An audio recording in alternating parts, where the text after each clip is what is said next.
question. Kalau istri kalian bisa selingkuh, laki kayak apa yang bikin dia kelepek-kelepek? Yang punya uang banyak. Iya. Insecure sih kayak selalu laki-laki pasti di situ ya. Pasti duit. Ya. Tapi sebenarnya based on research. Atau sebelum gue jawab, kalau gue tapi lebih khawatir dibanding yang lebih kaya, gue khawatir istri gue selingkuh sama yang lebih lucu daripada gue. Iya, abis banget sih lo. Iya, karena kalau kaya masih bisa gue kejar. Kalau kayak indikatornya apa, duit misalnya, duit, yaudah gue masih bisa usaha gue kejar. Tapi kalau dia lebih lucu, aduh, itu gue kayak anjing selama ini gue nggak lucu dong. Makanya jangan sering-sering diajak ke acara komedi. Berarti lu diselingkuhin gara-gara jarang open mic. Mungkin bisa jadi. Selain duit, apalagi yang kalian takutin? Istri kalian akan kelepek-kelepek sama orang yang kayak apa? Orang yang lebih lucu sih. Karena gue tahu istri gue, dia naksir gue tuh karena gue lucu, pasti bukan karena gue ganteng, bukan karena gue kaya. Jadi gue sih kayak gitu. Iya kan? Mungkin sama kita gitu tertarik karena kita ganteng enggak dong. Kemampuan kita mendekati istri gue pasti karena kita lucu, mungkin ya.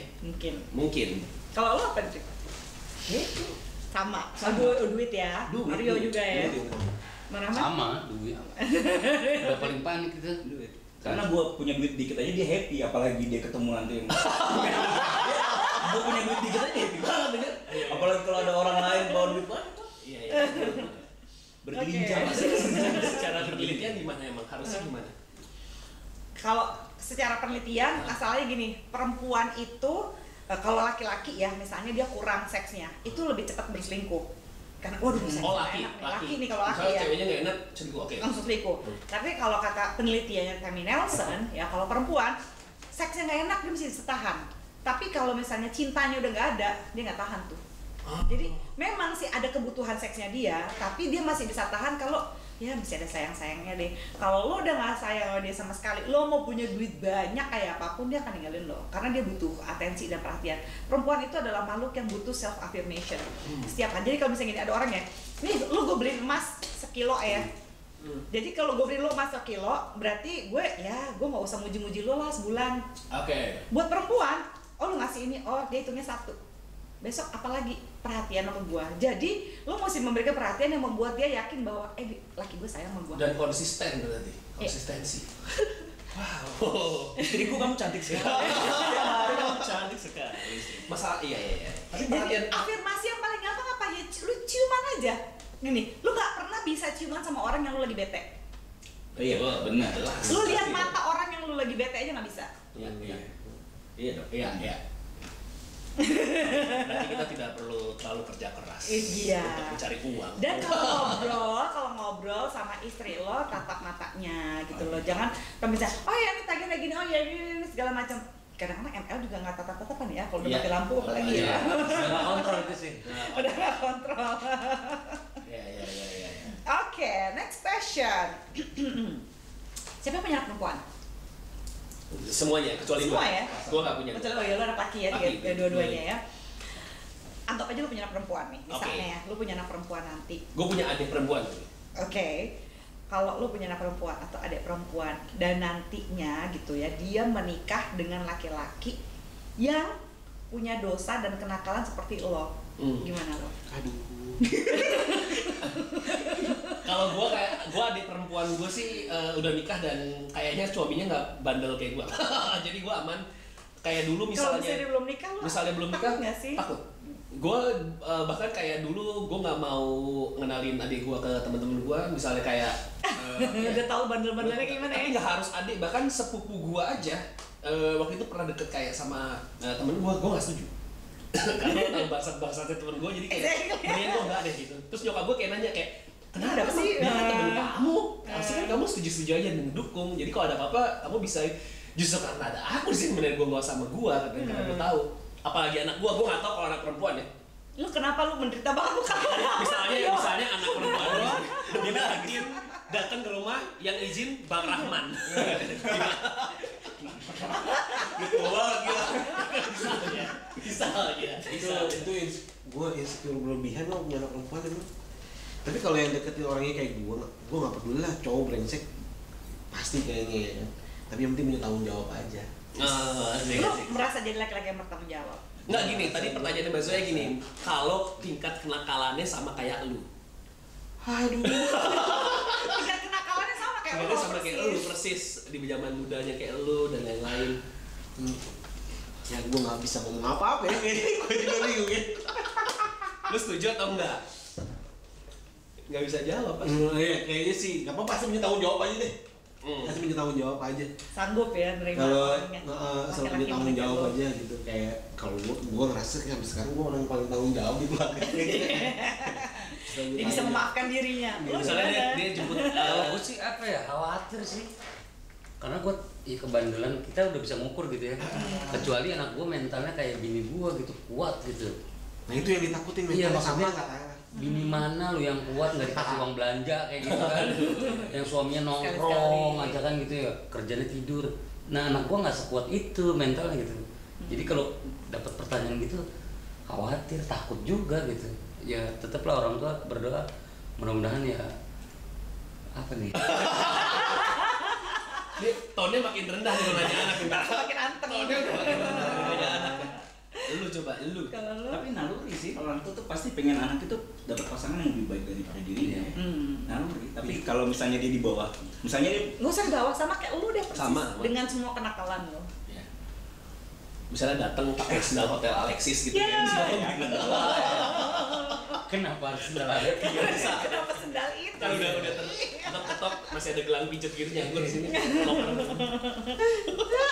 Gelangnya yang warnanya pink lagi. Iya benar.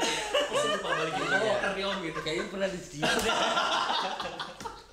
kalau standarnya gue sih nggak apa-apa. Tapi kalau sampai di bawah banget, bandel banget sih pasti gue nasehatin untuk cari yang lebih baik. Di atas lo, padahal di atas lo.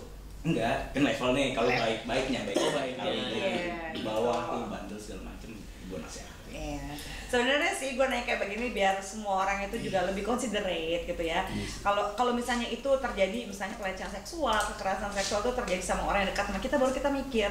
Tapi kalau kejadian sama orang lain kita menghujat. Gue bukannya mau bikin bahwa mereka itu melakukan pelecehan, enggak. Gue cuma mau membangkitkan maskulinitas bahwa memang kalau laki-laki yang baik itu dia akan berusaha ngelindungin orang yang dia sayang gitu ya, bukan nyakitin dia dan sebagainya. Aduh. Tapi anda memikirkan itu sejak gue punya adik perempuan loh. Enggak dong. Gua berarti termasuk udah kita boleh jawab. Iya. Gue masih. Tersendiri. Itu kenapa Tuhan tidak menyerahkan anak perempuan? Laki anak gue dua-duanya. Semoga ya tetap dua ya. Iya. Nih, pertanyaan terakhir. Oke. Nasihat apa yang bakal lo kasih ke diri lo sendiri kalau bisa lo terbang ya, balik ke waktu dimana lo akan mutusin untuk menikah? Gua akan jadi orang baik dan tidak bandel. Tidak bejat. Tidak doyan. Tuh lah pokoknya. Jadi kita akan kembali ke Iya. malam sebelum kita akad nikah gitu ya. Jadi besok lo akan nikah. Wah, tuh bagus tuh premis tuh. Bagus. Terus lu datengin diri lu, jadi lu yang sekarang dengan semua pengalaman lu ini, lu datengin diri lu yang dulu, terus udah gitu lu akan nasihatin apa? Oke. Lo tadi apa tidak bandel ya?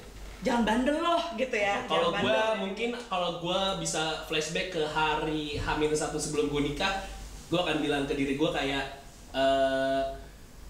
sesoulmate-nya kan gue tuh nikah sahabat gue sebenarnya, teman kuliah gue, sesahabat-sahabatnya kuliah. Selama yang lo nikah itu perempuan, dia itu tetap perempuan, ngerti gak? Dengan segala Jadi lu macam akan nasihatin kelakuannya. apa diri lo yang dulu? Ya Your young self. Patra yang kalau muda lu kayak di bilangin apa ya? meme-nya apa namanya, brace yourself, winter is coming, mungkin itu. Tahu nggak lo yang meme-nya siapa? Game of Thrones. Ya kayak gitu, kayak karena banyak hal yang gue rasain ya, kayak dulu gue temenan sama istri gue, masalah yang dulu mungkin biasa aja, ternyata pas setelah nikah itu ini ternyata bisa jadi masalah ya gitu. Makanya gue mau menasihati gue kayak winter is coming tuh kayak ya yang lu kawinin selama di perempuan dia masalah-masalah perempuan kok gitu. Okay. Ternyata sama aja. Kita banyakan nonton bokep. Udah mulai rusak tuh. Lo Ria, lo mau bilang apa sama diri lo yang muda? Nikah apa enggak? Sebelum nikah gitu. Iya. Oh nikah atau enggak? Ya enggak, ya Pertanyaan. nikah apa enggak? Atau lu nasihatin Kalau apa diri lo? kalau kayak pertanyaan kayak gitu sih gue tetap akan milih nikah pasti. Iya. Iya. Kalau Lu nasihatin apa diri lo? Kan lu udah tahu nih pernikahannya kayak apa. Terus lu datengin diri lo yang lama, lu mau bilang apa? mapan dulu mapan. Gua ngerasa kayaknya terombang-ambing sekali 9 tahun ini. Mapan dulu ya, mapan. Berasa ya. Maaf, atau pelukan nih kayak Kuat bro. Mapan secara finansial ya. Secara finansial. Iya, penting. Biar nggak Suami terombang-ambing. tanggung jawab. Suami tanggung jawab. Banyak jawab. karena modal nekat aja nggak cukup ya. Bener kan, kalau modal jangan goblok kayak gitu masih. Orang modal nekat goblok beneran, jangan. Iya. Kalau lu sih? Planning punya anak. Harus direncanain, dikasih jarak buat anak pertama, buat anak kedua, karena gue tuh cepet banget gitu. 1 tahun ya? Langsung hamil, terus yang kedua juga jaraknya cuma 2 tahun, 3 tahun gitu. Jadi nggak ada waktu buat gue sama Berbelit-belit berarti ya, padahal mah udah lu doyan gitu. kangen. Planning soalnya ini ya memang Nah, jadi- problem banget ya. Oke. Tuh. Kita nggak bisa nanya nih. Sabar. Oh iya. Closing dulu. Oh iya, closing, oke. Biar nafsu. Iya. Oke sih friends, berakhirlah serial dari detox maskulinitas gitu ya. Gue senang lihat tampang-tampangnya, satu minum, satu ngunyah, satu udah begini, udah mulai berasa, udah mulai terserap. Semoga sih friends semua yang nonton juga merasakan emosi yang sama, terus berpikir 2 kali untuk lebih sayang, lebih ngejaga perempuannya, lebih pro-feminis ya. Oh saya pro-feminis, saya. Pro-feminis. Jadi pria-pria pro-feminis. Oke, sampai ketemu lagi di episode berikutnya sih friends, di mana mereka semua akan mengajukan pertanyaan pada saya. So ditungguin ya sih friends. Bye.